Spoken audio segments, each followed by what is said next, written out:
Muy buenos días a todos. Este es el primer capítulo de Habeas Corpus, un nuevo podcast, un podcast diferente, un podcast que va a tratar de enviarte a ti la información de la manera en que tú lo puedas entender. Información histórica, información política, información que nadie se atreve a hablar. Así que en 3, en 2, en 1.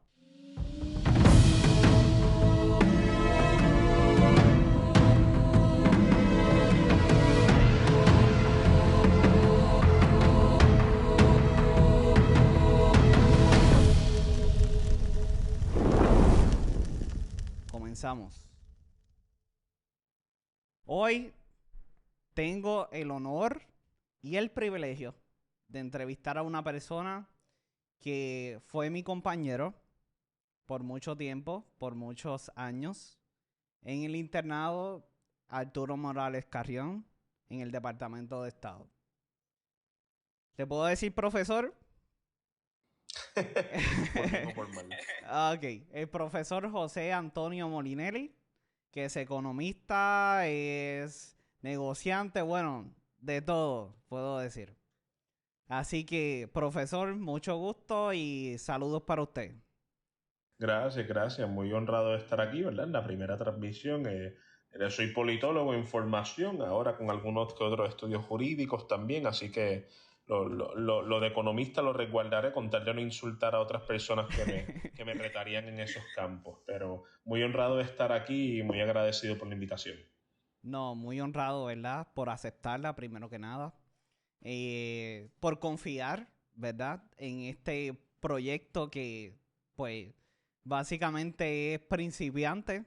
Es un gusto y un honor y un privilegio tener a alguien de calibre como usted. Ok, vamos a hablar de muchas cosas en el día de hoy. Principalmente, ¿verdad? Yo cuando comencé este podcast tenía mucho miedo, tenía mucha incertidumbre, no sabía si iba a funcionar, pero aquí estamos. ¿Qué para usted? Yo elegí, ¿verdad? Este tema por diferentes razones, pero ¿qué para usted, profesor? Significa habeas corpus. Bueno, habeas corpus etimológicamente, ¿verdad? Significa en latín trae el cuerpo. Una faceta a nivel del derecho penal, ampliamente conocido como un derecho como tal de traer a una persona que ha sido resguardada o acusada o está en procesamiento en alguna etapa penal frente a un juicio, ¿verdad? Inclusive, ¿verdad? Una figura jurídica. Ahora, lo que es interesante del concepto es que el origen etimológico, más que ser algo procesal, penal, entre otras cosas, se refiere a la primera figura jurídica que en el mundo romano antiguo se da para darle un espacio a la persona acusada de expresarse, curiosamente. Ujú, Así ujú. que creo que el motivo, ¿verdad?, de la selección del nombre va más bien por la línea histórica que la jurídica, en el sentido de que hay una contención de ideas, tanto políticas como económicas como jurídicas, en lo que llamamos los debates públicos, y que estas ideas no podemos plenariamente juzgarlas sin incluir a la persona o a las personas afectadas por estos discursos. Ante lo cual, esa es mi hipótesis del por qué habrán seleccionado ese nombre. A todo Correcto. modo, me parece, si lo fuera a hacer por la primera razón, me parece fascinante. No, claro, claro. E incluso, a pesar, ¿verdad? Del, de etimológicamente hablando, porque sale del latín, eh, fue algo que fue evolucionando completamente alrededor del tiempo. Pero es algo fascinante, yo le voy a mencionar, ¿verdad? Porque yo lo seleccioné como tal. Pienso que es algo que no todo el mundo conoce. Eh, Todo el mundo pues sabe realmente lo que es el proceso judicial o técnicamente sabemos lo que es el proceso judicial, pero no sabemos como tal son nuestros derechos o qué es específicamente el habeas corpus, right? So, la manera en que tú lo explicas pues es sumamente fascinante, claro está. Y es específicamente lo que la gente tiene que conocer. Ahora bien, en arroz y habichuelas, para explicarle, ¿verdad?, a la gente como tal. Algo sencillo, de una manera sencilla, una definición sencilla como tal. ¿Cómo tú definirías habeas corpus? Bueno, habeas corpus, la misma palabra lo dice, trae el cuerpo. Es básicamente un derecho dentro del sistema judicial estadounidense, en el cual se le requiere a una persona que está bajo arresto el aparecer frente a un juez o frente a una corte, especialmente para asegurar lo que consideramos una captura ilícita o posiblemente ilícita o que no tenga fundamento. La razón por la cual se considera un derecho es primero todo porque tenemos que definir qué es lo que es un derecho. Un derecho es un recurso al cual los individuos sometidos a una relación con un Estado tienen, ¿verdad? Los individuos tienen una capacidad y un derecho, por virtud de ser individuos, de solicitar, ¿verdad?, esa presencia frente a los tribunales, o dicho de paso, solicitar su liberación ante un arresto ilícito o sin fundamento, ¿verdad? Así que a nivel jurídico estadounidense, típicamente habeas corpus significa eso, ese derecho a aparecer, comparecer o, dicho de paso, ser liberado de un proceso judicial ilícito o postrado en contra de uno. Esa sería la definición como tal de lo que significa habeas corpus como tal. Ok. Sí. Una de las cosas por las que yo lo seleccioné, ¿verdad? Voy a ser sumamente informal en este podcast porque para eso es. Una de las cosas que yo lo seleccioné es precisamente por lo que usted dice, o sea, es un derecho. Nosotros como tal no sabemos nuestros derechos. O pensamos que lo sabemos, pero realmente no lo sabemos porque no nos dedicamos a buscar o no nos enfocamos en buscar lo que realmente son nuestros derechos. So, le pregunto, ¿cómo sería una forma, partiendo, ¿verdad?, de esta premisa, cómo sería una forma ideal de que nosotros como individuos sepamos nuestros derechos y sepamos cómo buscarlos? Porque la información es sumamente pública, pero muchas veces, a lo mejor porque no tenemos el acceso, a lo mejor porque no tenemos las herramientas. ¿Cómo sería el mejor método de nosotros identificar qué es un derecho y, ¿verdad?, cuáles son nuestros derechos?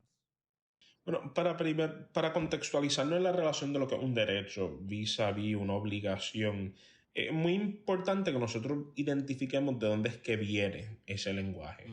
Históricamente se ha reconocido por tanto gobiernos como individuos, constituyentes, súbditos, como les queramos llamar, que son todas nomenclaturas diferentes, que típicamente cuando uno está en una relación con algo que nosotros consideramos una institución de poder, que típicamente puede ser un gobierno, un estado, entre otras cosas, que como parte de esa relación hay unas cosas que yo cedo y que yo recibo. Ese tipo de idea del poder como un contrato nos lleva a una serie de pensadores entre los 1600 a los tempranos 1800 a pensar en las relaciones de derechos y obligaciones como si fuera precisamente un contrato, a lo cual desarrollan un tipo de documento que tiene la idea precisa que tú planteas, que se llaman las constituciones. Las constituciones de los países, pues, tienden a estar redactadas en un formato contractualista, donde se dice que el pueblo pacta con esta entidad que se llama el Estado, o que el pueblo crea el Estado, y pues que en esta relación el pueblo tiene unos derechos y el Estado tiene unas obligaciones, y hay unos parámetros sentados para esa relación. Es una relación, perdona que te interrumpa, es una relación matrimonial. Uno Es lo que me pudiera quieres pensar. decir. Ok. Aunque hay algunas personas que lo dirían que es más paternofilial. Particularmente las democracias republicanas de, digamos, los Estados Unidos, ¿verdad? Notablemente, pues tenemos la doctrina de que las personas que pactan crean esta cosa que se llama gobierno. Que es diferente a repúblicas unitarias como Francia, donde se ve al gobierno como algo separado del pueblo. Son dos cosas diferentes. Pero muy interesante a lo que me refiero es que, ¿verdad? Esta gente apuesta que la mejor forma de dejar saber las cosas, los Founding Fathers de los Estados Unidos, es a través de un escrito, ¿verdad? Que llamaron una constitución. Y pues la idea era simple. Constitución. Si está este documento que detalla las cosas que el gobierno puede hacer o no puede hacer y las cosas que ustedes como individuos no les pueden quitar, pues que ese documento, dado que la gente sepa leer y escribir, pues debería ser accesible a toda la gente. Ahora, Y ese sabiendo... documento, Ajá. perdona que le interrumpa, y ese documento en la actualidad, ¿verdad? Porque yo entiendo de que ese documento es sumamente sagrado. Es un documento básicamente que tú te debes de regir porque protege nuestros derechos, es algo sumamente importante. Ese documento en nuestra sociedad de hoy día, de nuestro siglo, ¿verdad? De 2023, ¿tiene algún tipo de validez en cuestión de lo que valía anteriormente? Bueno, ahí pues tenemos algo, una percepción más de la obediencia que le damos a ciertas instituciones, el poder, ¿verdad? Ok. Ciertamente, de una perspectiva jurídica, tiene la total validez. De hecho, cuando uno mira los sistemas legales son un resultado directo de la cultura. Ujú. Y la cultura, simplemente definido, el patrón de comportamiento de un grupo de personas que conocemos como una sociedad, ¿verdad? Los sistemas legales no son nada más y nada menos que la acumulación de unas normas que dentro de ese patrón de comportamiento se consideran que, ¿verdad?, ameritan una obediencia y que el desobedecerla implica castigo o recompensa en el caso de obediencia, ¿verdad? Así que la idea de que si es un documento válido o no, en gran parte una pregunta cultural de hasta qué punto Ok. nuestro patrón colectivo sigue estando a la par con las normas que se establecieron en esa constitución. Y, ¿verdad? Esto varía de caso en caso. Notifico que la Claro. constitución de Rumanía, ¿verdad? Ujú. Una constitución que ha sido enmendada 300 y pico de veces.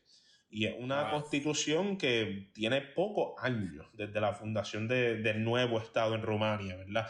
La idea de esa constitución cambiante es que aparentaría que la gente está en una constante lucha con gobierno. Y uno se Ujú. preguntaría, válgame, ¿por qué la constitución estadounidense ha sido enmendada tan pocas veces? Y entonces ahí es que Correcto. entramos a esta discusión, ¿verdad? De, ¿ha sido enmendada tan pocas veces porque es infalible o porque la gente, o que esboza unos principios generales tan y tan universales que son irrefutables? ¿O es que no ha sido enmendada porque acceder a la estructura gubernamental estadounidense y el artificio de enmendarla es bastante difícil? Así que ahí entramos en diferentes cuestiones que nos pueden trazar diferentes contestaciones a esa pregunta. ¿Y eso no tendrá que ver más con el sistema político más que cultural? Bueno, ahí es que vienen los planteamientos más académicos míos, ¿verdad? La cultura, al fin y al cabo, también es política, si lo vemos.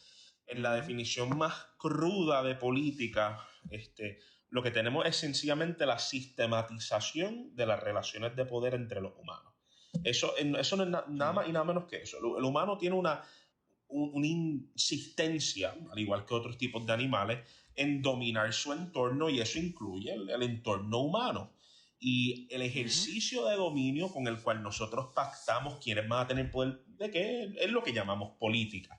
Y pues en ese acto pues se mezcla la idea de cómo nos comportamos, que es la cultura, y pues dicho de paso, las cosas que consideramos aceptables, inaceptables y por ende los parámetros de comportamiento, que es lo que llamamos el derecho. Así que ciertamente pudiéramos pensar de esto como dos campos separados, pero creo que es mejor mirarlo como campos bastante porosos, ¿verdad? Como esponjas, si acaso, que todas se correlacionan compartiendo los mismos líquidos. Pero sí, sí, sin duda alguna se inmiscuye más en la parte política, que es la cual más me especializo, sí. Correcto. Ok. Haciéndole, ¿verdad? Una pregunta más dirigida al público que nos ve o nos va a ver. Mucha gente piensa que la historia y la política no son necesarias. Muchas personas piensan que la política solamente es meramente partidos políticos. Y que la historia simplemente, pues, para que aprenderla, porque no es necesaria. Yo puedo aprender otras cosas que me van a ayudar en el mundo laboral. ¿Cuál sería el mejor consejo que usted como profesor, verdad? Voy a tutearte un poco como tu profesor, ¿verdad? Que das clases en ese ámbito específico. ¿Cuál sería el mejor consejo para tú decirle a las personas, mira, la historia es importante? La política no es solamente meramente partidos políticos, la política es mucho más. Y te pregunto esto porque acabas de decir algo muy importante. O sea, el hombre o la persona, por decirlo así, es un movimiento político, es un animal político. Eso es lo que se puede interpretar. ¿Cuál sería el consejo que tú le darías como profesor a esa persona que se te acerca a ti y te diga la política no es importante? O yo no sigo la política porque eso es todo lo mismo. O yo no sigo la historia porque, pues, la considero aburrido. Como usted como profesor, ¿cuál sería el mejor consejo que usted le podría dar a esa persona? Yo creo que antes de poder prestar un consejo, si es que le queremos llamar eso, ¿verdad? Porque la palabra Ujú. consejo implica como la realización de una falla del individuo. Yo primero como educador tengo que entender que la gente tiene una resistencia natural a estos temas. Ok. Y es por unas razones que a pesar de que me disgusten, son bastante válidas. Hay una diferencia entre nosotros conocer la historia versus cómo la academia ha acostumbrado a enseñar la historia, que es la idea de mirar la historia como una recolección lineal de eventos que mucha gente considera naturalmente irrelevantes a sus vidas. Yo me atrevo a retar esa idea de la historia y pensar de la historia más bien como, no como algo lineal, sino como circunstancial a una serie de intereses que nosotros tenemos, ¿verdad? Dentro de los intereses más premiados de la historia está el, ¿verdad? No volver a repetir una serie de errores. Pero la pregunta es que con Exactamente. tanto enfoque histórico en estos problemas globales de imperialismo, expansión, de conquista, de guerra, ¿cómo vamos a hacer que las personas del día a día puedan pensar en la historia como algo que les sea útil cuando ninguna se ve o la mayoría de la gente no se ve en esa posición? Y pues entonces ahí es que vemos la idea de que la historia se desarrolla como materia en una época mucho más colectivista, donde la gente pensaba no en sí mismos como individuos, sino en su rol en la sociedad. Así que había una preocupación mayor por la historia porque querían asegurarse que el prójimo no repitiera errores, no era tanto de sí mismo, ¿verdad? Así que, primero que todo, antes de atender la importancia de la historia, es muy importante atender el problema del individualismo societal, que ciertamente es una de las grandes cosas que le quita importancia a la historia. Porque alguien no se puede encajar en un momento histórico si no se puede ver como parte de un colectivo. A nivel histórico, entonces, mi gran consejo, que es el que le doy a los estudiantes, es que el interés por la historia no tiene que ser el interés por eventos y secuencias, el interés por aquellas cosas que son detectables como patrones que pudieran afectarte a ti y a las personas con las cuales tú tienes una agenda o las gente que amas, ¿verdad? En ese sentido, sí es Ujú. importante para que alguien, para un pescador que vive en una playa, ¿verdad? O vive en un área costera en Naguabo, que sepa históricamente el patrón de las mareas durante los pasados 10 a 20 años, para que un día no se le coja de sorpresa. Ese tipo de historia existe. La gente se da cuenta de la ranura que Claro. tenían en el techo de la casa y cómo ha crecido los pasados 5 años. Eso es historia, porque al fin y al cabo la historia tiene que ver con lo que el historiador, la persona que recuerda, percibe como importante. Así que si vamos a pragmatizar la historia, yo creo que toda la gente son historiadores. Lo único que quizás no nos interesa tanto lo que llamamos los grandes esquemas históricos. Alguna gente nos interesa esas cosas, pero pues tendremos nuestras razones por las cuales nos interese. En cuanto a la Eso es política, correcto. en cuanto a la política, pues mi respuesta es mucho más sencilla. Yo cuando trabajaba en asuntos legislativos, tanto en Puerto Rico como en el Ajá. exterior, y ahora este verano tengo el honor de poder volver a trabajar aquí un rato en esos asuntos legislativos en Washington, D.C. Qué fascinante, Sí, déjame decirle, fascinante. bueno, pues una de las cosas que uno hace cuando uno quiere captarle la atención a un grupo de personas, sean electores, sean clientes, sean visitantes, etcétera, uno lo que hace es una pregunta sencilla. Esta cosa está ocurriendo. ¿Te interesa estar en la mesa de discusión de esa cosa? ¿O estás feliz con sencillamente ser afectado? ¿Verdad? Alguna gente, pues muy cordialmente, puede estar perfectamente afectada sin ningún problema y vivir toda su vida sin conflicto alguno. Hay otras veces donde tú le puedes traer a alguien la realización de que algo le afecta y después de todo que le afecte y para colmo que no tuvo nada que ver con esa decisión y que le va a afectar. Y con esa realización mucha gente se involucra en la política. Y es por eso que la mayoría de las veces que vemos a gente entrando a la política no tiende a ser con, ay, qué bonito la política, no tiende a ser siempre con una molestia. Y eso es como una entrada genuina, buena a la política. Como algo antisistema. Quizás no algo antisistema, ciertamente algo de reto, pero la gente tiende a entrar con incomodidad, ¿verdad? Yo tengo colegas de varios partidos, tanto en Puerto Rico como en el exterior, pero cada vez que yo les hago la pregunta por qué decidiste entrar con tal partido, rara vez la discusión es alrededor de los valores del partido que le gustan, es más bien la idea de, válgame, tengo que luchar contra esta otra narrativa que yo siento que atenta contra mis intereses. Y ese partido es la posición para hacerla. Así que sí, contrasistema en el sentido de que contrario a una narrativa particular, vamos a ponerlo así. Así que la gente se puede involucrar en la política en tanto se sientan molestos por algo. Y si tú no te estás molestando por lo que te rodea, pues ahí quizás tenemos un poco más de un problema psicológico que otra cosa, pero eso ya... Es correcto. Sí. Ajá. Sí, pero también, y una mini nota con eso, también es que hay un asunto de que la gente en muchos sistemas, incluyendo el nuestro, se sienten que no pueden hacer nada para cambiar las cosas, a lo cual no se molestan con participar de la política o de politizarse en general. Así que eso es otra discusión. ¿Y tú no crees que maybe es por la educación? Porque muchas veces las personas no tuvieron el acceso a la educación adecuada para pensar, ¿verdad? No quiero sonar elitista, pero a lo mejor las personas tienen ese pensar simplemente porque no tuvieron el acceso ni las herramientas para educarse. Bueno, hay mucha gente que ha tenido acceso al mundo político y que ha sido agentes de cambio, ¿verdad? Sin lo que formalmente llamaríamos una instrucción escolar, ¿verdad? Ahora, lo que sí es importante en términos de lo que tú mencionas de la educación, no es tanto el sistema educativo ni la oportunidad dentro del sistema educativo, que lo más de ellas tengamos mejor, ¿verdad? Una democracia educada, una democracia resiliente, pero más bien es una idea de, vamos a ponerlo así, de empoderamiento colectivo. Cuando una persona, un constituyente en particular, no está convencido de su capacidad de hacer un cambio o de su capacidad de alterar política, legislación, etcétera, naturalmente no se va a preocupar tanto cuando algo ocurre que le afecta como si tuviera una opción de hacer algo. De hecho, uno de los gran tranquilizantes que en Puerto Rico nosotros le decimos a la gente que está frustrada es: tú no tuviste control sobre eso, no te molestes.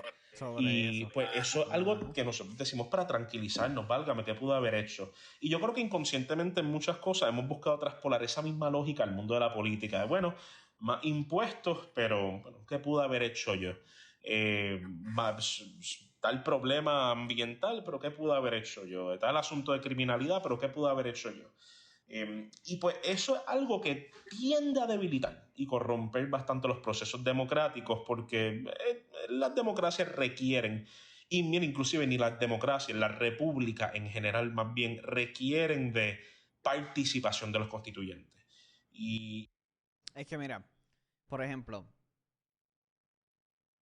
hay una frase que a mí me gusta muchísimo, que la dijo el expresidente Kennedy, que decía: no es lo que tu país haga por ti, es lo que tú hagas por tu país. Y se la menciono porque de cierta manera es muy real, porque muchas veces es lo que tú dices, o sea, nosotros nos basamos en... No quiero ponerlo cosas banales, pero sí lo voy a poner en ese, ¿verdad? En ese paréntesis, por así decirlo, en ese círculo. Pero nosotros pensamos muchas veces que es lo que hagan por nosotros y no lo que nosotros debemos de hacer por el país. Partiendo de esa premisa, ¿tú crees que en algún momento, verdad? Yo interpreto, a lo mejor tú me vas a corregir, pero yo interpreto que la mentalidad de vamos a basarnos solamente en Puerto Rico o a nivel de los Estados Unidos, ese es nuestro pensar. Ahora mismo en el 2023. ¿Tú crees que ese pensamiento en algún momento cambie? ¿O necesitamos, por ejemplo, otra gran depresión, otra crisis del 2008, otra gran necesidad para que ese pensamiento de nosotros de que el país me tiene que dar, de que el gobierno me tiene que dar, deba de cambiar? Porque una cosa es que el gobierno sea justo, el gobierno haga justicia, pero otra cosa totalmente diferente es que yo tener el pensamiento de que el gobierno solamente me dé. So, ¿tú crees que en algún momento ese pensamiento vaya a cambiar? Yo no sé hasta qué punto pudiéramos decir cambiar, sino más bien hasta qué punto pudiera bajar los niveles de gente que piensan de un lado y de otro. Y porque lo que tú mencionas, más que una forma de pensar que sea en deterioro a la otra, son dos ideas del contrato político que mencionamos inicialmente. Hay algunas personas y sectores históricos, no solamente en el presente, que ven la relación gubernamental como una a la cual están obligados, ante lo cual de esa obligación, para compensar por esa obligación, se amerita de que el Estado tenga que hipercompensar con ello, ¿verdad? Y esa es la idea del Estado social generalmente, la idea de que el gobierno tiene una meta humanitaria con todos sus súbditos, ¿verdad? Todos sus constituyentes, que es la idea de que tenemos que sostener y dar para poder recibir apoyo, legitimación, obediencia, etc. No es lo mismo que la ideología más tradicional de yo le debo mi obediencia al gobierno porque el gobierno me da unos beneficios a mí, ante lo cual como en mi caso, porque yo soy militar. ante lo cual, básicamente, sí, esa es la idea, ¿verdad? Como militar, esa es la perspectiva más tradicional. El yo Correcto, actuar en correcto. obediencia al gobierno implica un bienestar para todos los que somos proactivos con esa obediencia, ¿verdad? Y son dos mentalidades que tienden a estar diametralmente opuestas. Diametralmente opuestas porque una mentalidad mira al gobierno como el originario de unos males por los cuales tiene que compensar, versus otra mentalidad que ve al gobierno como una herramienta para luchar contra otros males por los cuales hay que alimentarla. Así que no son ideas que están inherentemente equivocadas, pero son ideas que tienden a estar opuestas una a la otra. Y no sé hasta qué punto yo pudiera decir que es la generalidad o que una tiene más poder que la otra en el presente. Pero sí reconozco que hay muchos temas políticos que están en ese punto de lucha, de ese eje de lucha, particularmente cuando vemos las discusiones, ¿verdad? De la idea del sistema social de apoyo, ¿verdad? Los seguros sociales, el Medicare, entre otras cosas, que van más de la línea de brindar unos apoyos a esta población versus la idea de las libertades, ¿verdad? Que tiende a estar más encaminado con esa otra visión más tradicional de la república. Así que no, tenemos que también hacer otra aclaración, que es que ahora mismo estamos anclándonos puramente en un marco de referencia de república y democracia occidental. O sea, estamos hablando de Estados Unidos, los sistemas parlamentarios. Para ¿verdad? Explicar completamente qué es una república. ¿Qué significa ser república? Porque mucha gente, por ejemplo, piensa que una república es ser independiente, pero no necesariamente es así. ¿Qué es una república? ¿Qué es el sistema como tal gubernamental republicano y qué significa ser una república? Yo tuve una vez un estudiante bastante, me recuerdo, anexionista. Primer año de universidad y cuando empezamos a discutir el sistema de Puerto Rico, que yo le dije que Puerto Rico es una república, Él se asustó. Él como que, no puede ser, lo lograron finalmente ellos. Pero es real, pero es real. Lo que, Ajá, es real, es real. lo que es una república, ¿verdad? Ahorita hablamos de la política como una línea de comportamiento humano, básicamente, ¿verdad?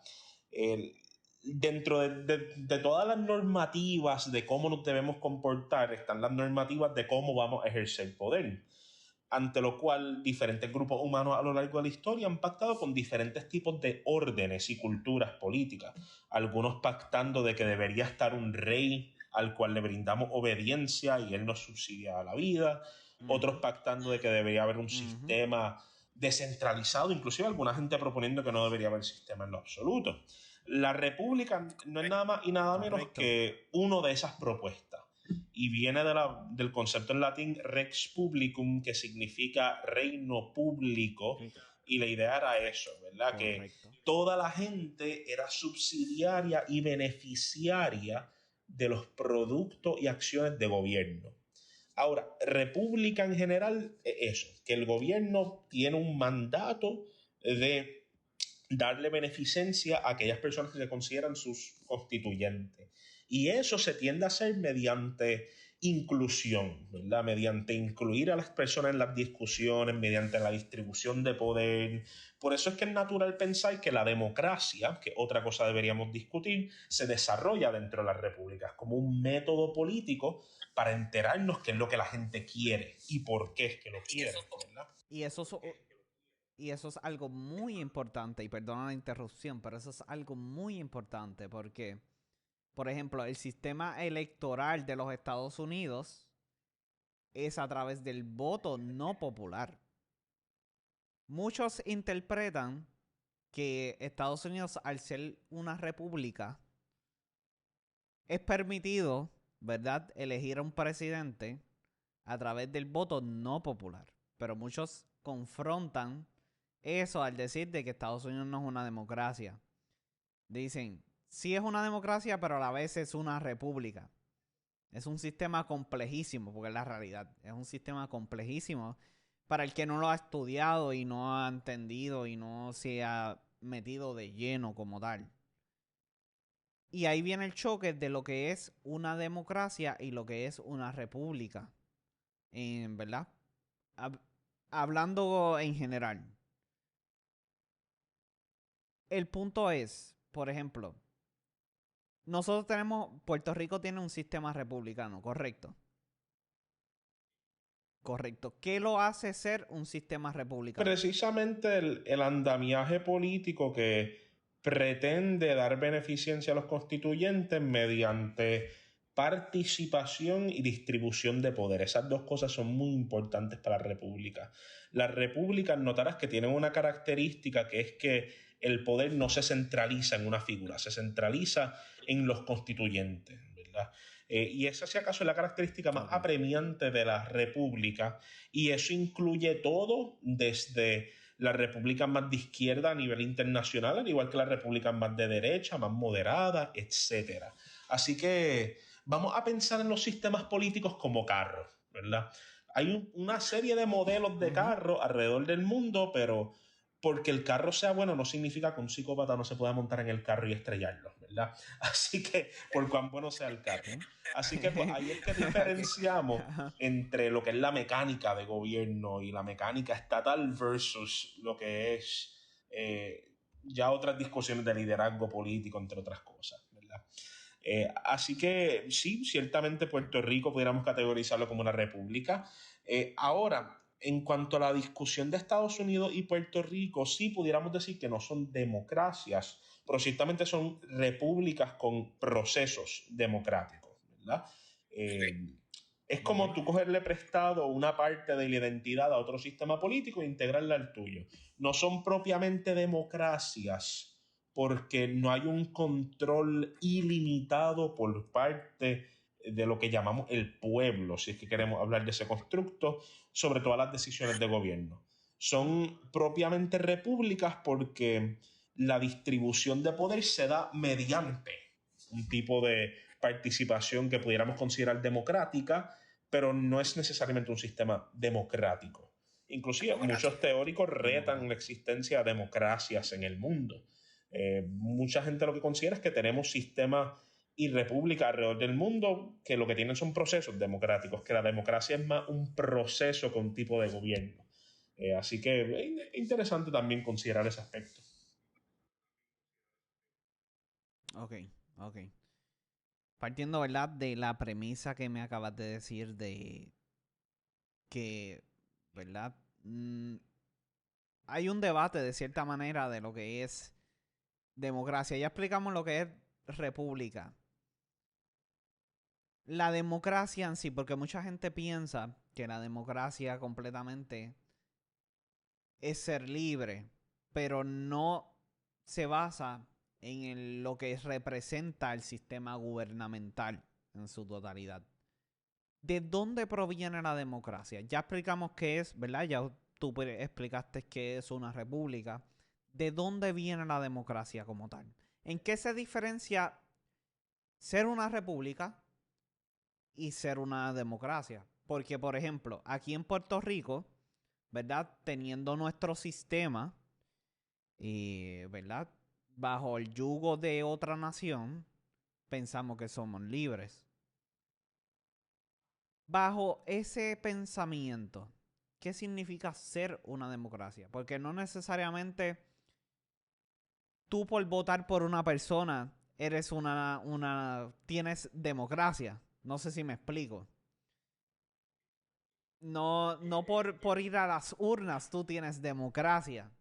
¿Qué es una democracia Pues realmente hablando? ¿Qué nuevamente, yo siempre significa? insisto en volver al origen de las palabras. Siento que la belleza del español entre otros idiomas romances es que las mismas palabras te chotean lo que significan las cosas. Y pues demos, ¿verdad? Significa Significa, pueblo, correcto. Ajá. kratia, lo que significa era poder, ¿verdad? Y por democracia lo que significa es poder del pueblo. Si podemos definir esta idea del pueblo, pueblo tiende a ser las personas que tienen o que vamos a poder ponerlo así, que son beneficiarios a la unión entre ellos, ¿verdad? El pueblo pudiera ser los residentes de un área que todos pactan en crear una sociedad, un acuerdo, etcétera. Pero entonces cuando hablamos de que este pueblo tiene un poder, ¿qué es lo que significa? Primero de todo, parte de la premisa de que alguien que no era el pueblo antes tenía el poder y que ahora el pueblo lo tiene. Y segundo, de la idea de que el pueblo puede ejercer un tipo de poder colectivo. Y a pesar de que hay muchas teorías de cómo es que un pueblo pudiera ejercer poder y si existe tal cosa verdaderamente como un pueblo, la pura realidad es Correcto. que, ¿verdad? El método más comprobado para ese ejercicio de poder es lo que llamamos las votaciones. Y las votaciones es un ejercicio político mediante el cual una masa de personas que consideramos, que llamamos pueblo, deciden cuáles van a ser las actuaciones, normas, valores, metas, etcétera, que ellos como colectivo van a tomar, ¿verdad? Eh, Ahora, por eso es que yo digo que tenemos un poco una división entre lo que es la república y la democracia, porque pudiera haber una compatibilidad procesal. Y en gran parte ambos sistemas Ujú. apuestan a lo mismo, al beneficio de sus constituyentes. Pero la Ujú. república lo único que requiere como requerimiento esencial es la distribución de poder. Que no esté concentrado en una persona el poder, que sea un reino público, rex público. En cuanto a cómo y para quién se distribuye el poder, ahí es que entra la democracia, que es la que se posiciona como el método para que esta masa de personas que llamamos el pueblo decidan quién va a ocupar el escaño, qué poder se va a pasar, cuál no se va a pasar. Y pues dicho de paso, esto se va complicando, porque vamos a ver que hay democracias que son representativas, es decir, que está la idea de que otra persona va a decidir por mí. Tenemos democracias directas, partes del mundo donde ahora mismo hay aplicaciones de teléfono donde yo puedo votar por leyes, por simplemente ser ciudadano, como los Emiratos Árabes, curiosamente. Eso es correcto. Eh, y Ujú. así que Ujú. tenemos diferentes varianzas de democracia y diferentes varianzas de república. Estados Unidos es una unión de repúblicas, lo que llamamos una suprarrepública, también conocido como una federación, ¿verdad?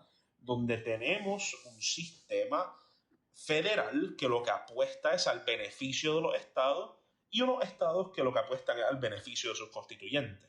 Y así que ese sistema doble es lo que se encuentra detrás de ese asunto que habías discutido en el colegio electoral, ¿verdad? Pero para contestarte la pregunta sucintamente, me preguntaste también de dónde venía. Bueno, como bien nos dice la palabra, viene de Grecia antigua, particularmente de mucha gente se la adjudica a Atenas, pero la Liga Etolia, la Liga Jónica, entre otras cosas, desarrollaron tipos de democracia anteriores a ellos, pero la idea era sencilla. La idea no era que la gente tuviera poder para votar porque sí, porque hay que bonito. La idea era que si la gente tenía el poder para votar, no podíamos adjudicar como responsable por cualquier actuación mala al gobierno, que era lo que típicamente ocurría en otras ciudades. El gobierno tenía el poder total y con el poder total venía la responsabilidad total. Y ellos, ¿verdad?, cometían un error político y el pueblo se les rebelaba, mataban al rey, destruían la ciudad y creaban otra cosa. Y para evitar eso, pues se posiciona la democracia como bueno, aquí ustedes fueron los que decidieron eso, así que ustedes van a hacer destruirse a sí mismos. Originalmente la democracia era eso, era una idea para mitigar rebeliones. Hoy en día es que le hemos adjudicado los valores que discutiste de lo de la libertad, la dignidad del hombre, entre otras cosas, que son otros temas para tocar también. No, claro. E incluso mucha gente en la actualidad defiende, ¿verdad? Partiendo de la premisa de la democracia en sí, por ejemplo.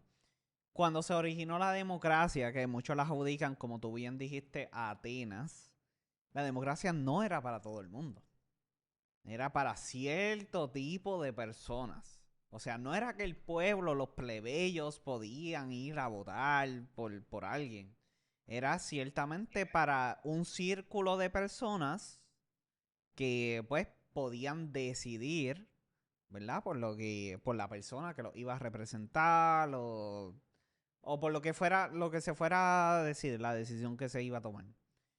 Ahora bien, muchos hoy día piensan, por ejemplo, aquí surgió más bien la democracia en el mundo occidental, o eso es lo que se piensa.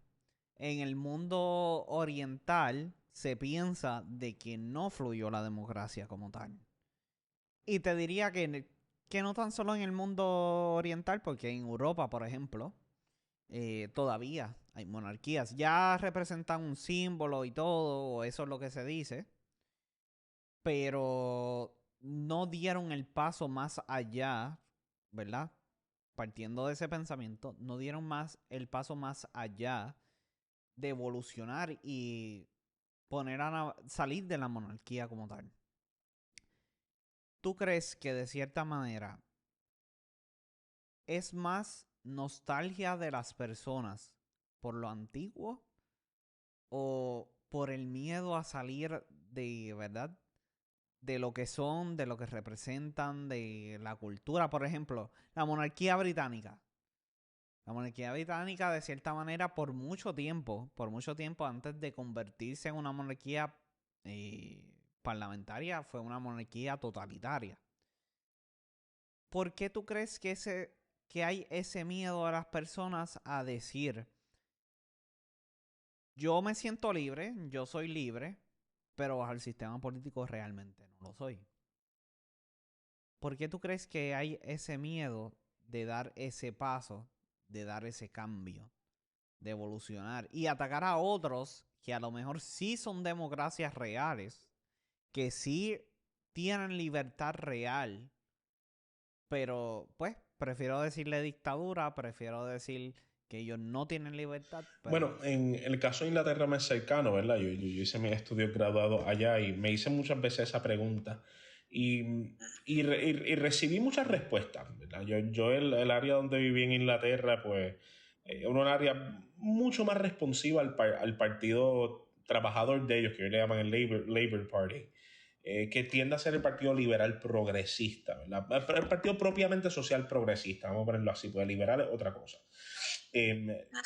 Pero también visitaba muchas amistades que eran miembros activos del Partido Conservador Británico y siempre hacía esta pregunta, ¿verdad?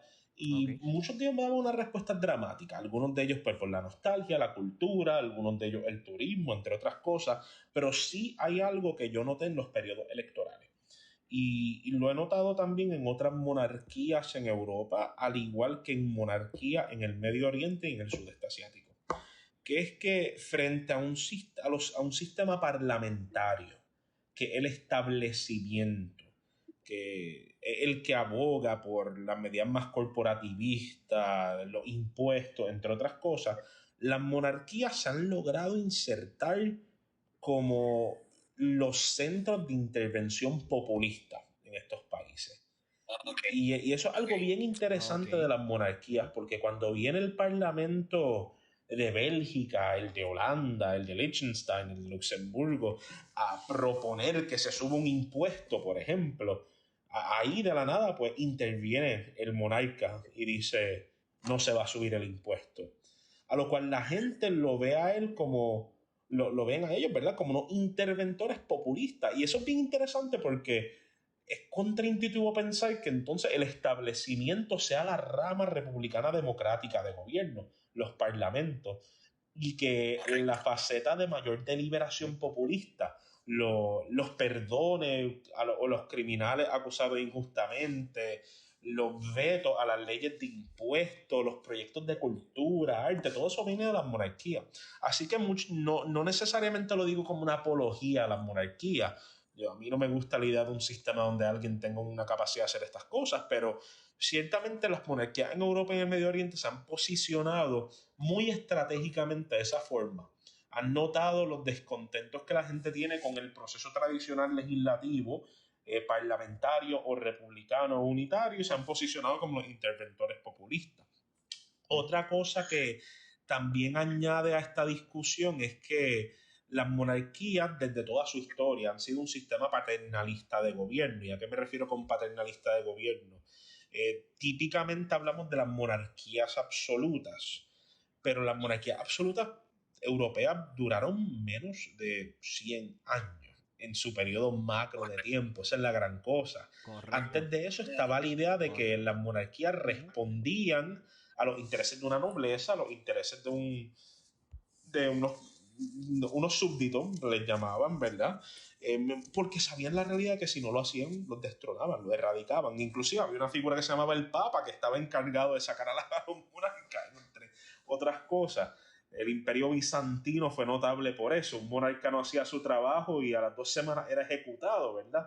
Así que era en gran Correcto. Es parte correcto. la idea de la monarquía absoluta no es la idea de la monarquía a nivel histórico. Era una monarquía que constantemente tenía que invertir en que la gente estuviera en agrado con ella y no lo hacía de forma exitosa muchas veces, sabemos que no.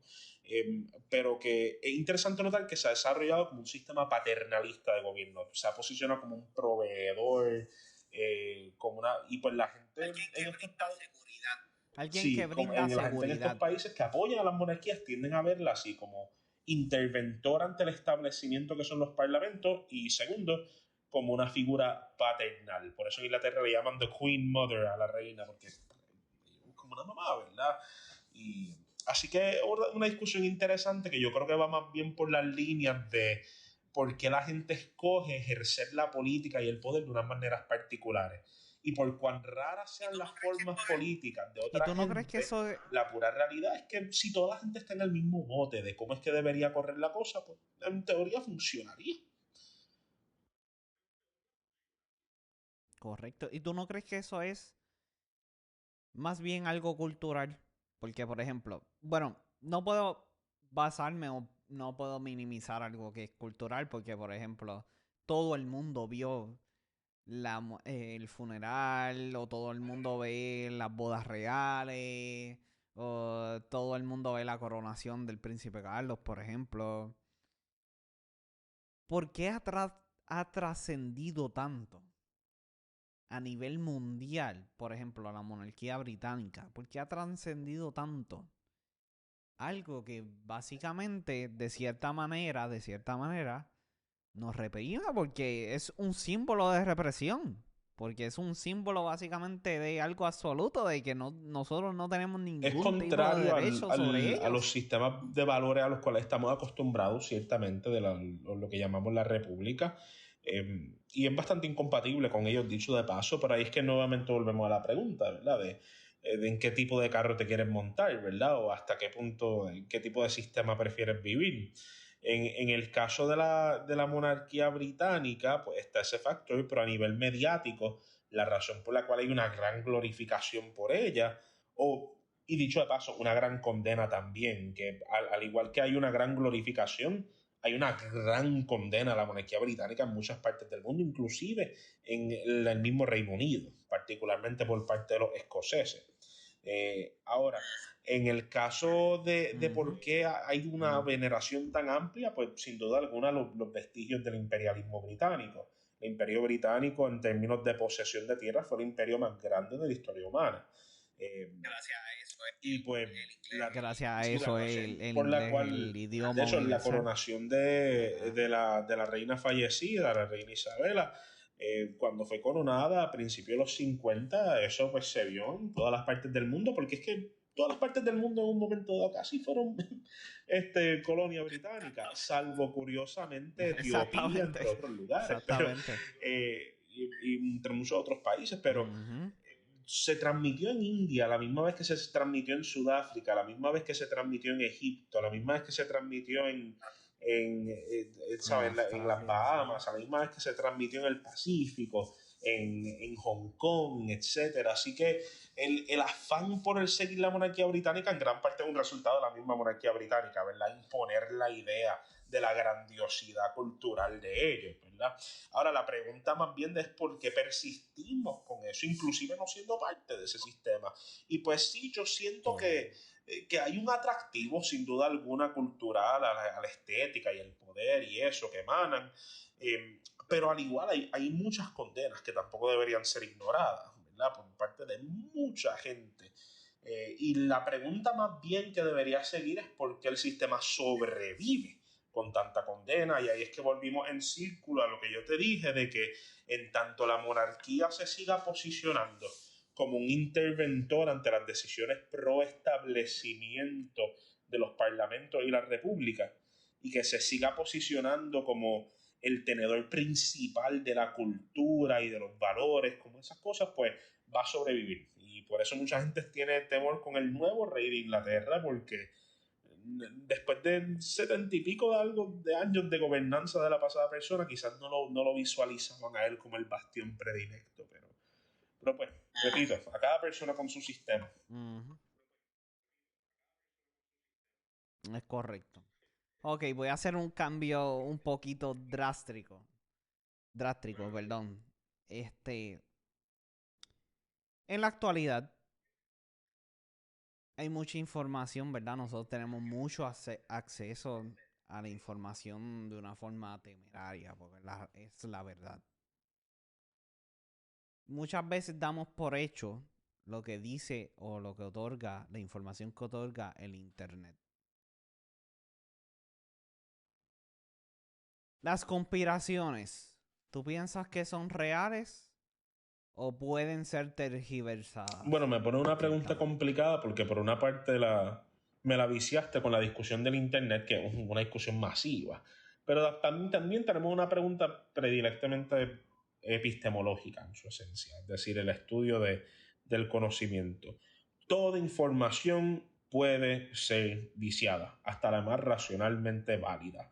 Eso es un postulado filosófico que presenta el filósofo escocés, dicho de paso, David Hume, a finales de los 1700. David Hume lo que plantea es que el humano, si bien tiene una capacidad de descubrir conocimientos de forma racional, la utilización de ese conocimiento va a siempre estar encadenado con ya nuestras predisposiciones. Por ejemplo, es bien interesante nosotros notar la profundidad científica que hay en las discusiones alrededor de este tema controversial, que espero que no nos metamos en él, pero lo digo de ejemplo, que el aborto, ¿verdad? Ambos lados en la discusión del aborto tienen un gran entendimiento científico. O sea, hay grandes argumentadores de ambas partes que tienen un conocimiento científico, pero nos damos cuenta que la discusión del aborto no es una discusión científica. una discusión donde diferentes partes están buscando normalizar o asentar la supremacía de un planteamiento que ya ellos emocionalmente han determinado a ser válido. Así que aplicando esa misma lógica de David Hume a la idea, a la información que venía en gran parte del Internet, información en masa, pues sí, es posible que muchas teorías de conspiración se desarrollen con información perfectamente válida, al igual que muchas realidades políticas se formen alrededor de información totalmente inválida científicamente. Porque al fin y al cabo lo que importa no es tanto ni la veracidad de la información en esta discusión política, es más bien el sentimiento que la acompaña. Y eso es uno de los grandes poderes que históricamente ha tenido la religión, ¿verdad? O sea, So, significaría más bien sacar nuestra más propia que conclusión. uno pudiera argumentar eso como un remedio a ese problema, claro que sí. Pero a nivel sistemático, me atrevo a decir que las teorías de conspiración surgen pues precisamente a la par que surge el descontento con gobierno. Y las teorías de conspiración no es un fenómeno nuevo del siglo de Internet, ¿verdad? O sea, teorías de conspiración habían en los 1500 cuando se escribe Macbeth, donde se plantea que los reyes de Escocia estaban en consorcio con unas brujas para mitigar el dominio británico allá. O sea, teorías de conspiración habían cuando se proclamó que Augusto César en la Roma antigua se estaba quedando con todo el dinero, etc. O sea, teorías de conspiración habían cuando se planteaba que los mayas supuestamente tenían contacto con alienígenas, entre otras cosas, y al fin y al cabo no nos importa tanto la veracidad ni la falsedad de ellas, lo que nos importa es por qué las dicen, y vamos a darnos cuenta que todas estas teorías de conspiración surgen a la par con descontento, pero descontento enmarcado dentro de la capacidad de las personas no contentas a expresar su opinión. Así que teorías de conspiración va a verla aquí, quizás no la va a ver en Corea del Norte. Pero eso es algo interesante. Ahora que menciona el Internet, que lo mencionaste ahorita, hay dos libros muy interesantes, ¿verdad? Brave New World de Aldous Huxley y aparte de eso, el libro 1984 de George Orwell. Ambos plantean que el mundo va a conducirse a un tipo de estado totalitario mediante información. George Orwell estableciendo que va a surgir un gobierno hiperpoderoso y autoritario que va a controlar la información que la gente tiene, pero Aldous Huxley planteando el total opuesto, de que va a surgir un gobierno tan y tan libre y tan descentralizado que la gente va a tener información a todo, acceso a información a todo, y que en esa maleza de información masiva las personas van a entrar en un estado de confusión que los va a llevar a conformidad. Y eso es posiblemente lo que ocurre en el ambiente cibernético virtual hoy en día, que hay tanto discurso y contradiscurso que hay un gran relativismo surgiendo entre la gente que evalúa esas fuentes.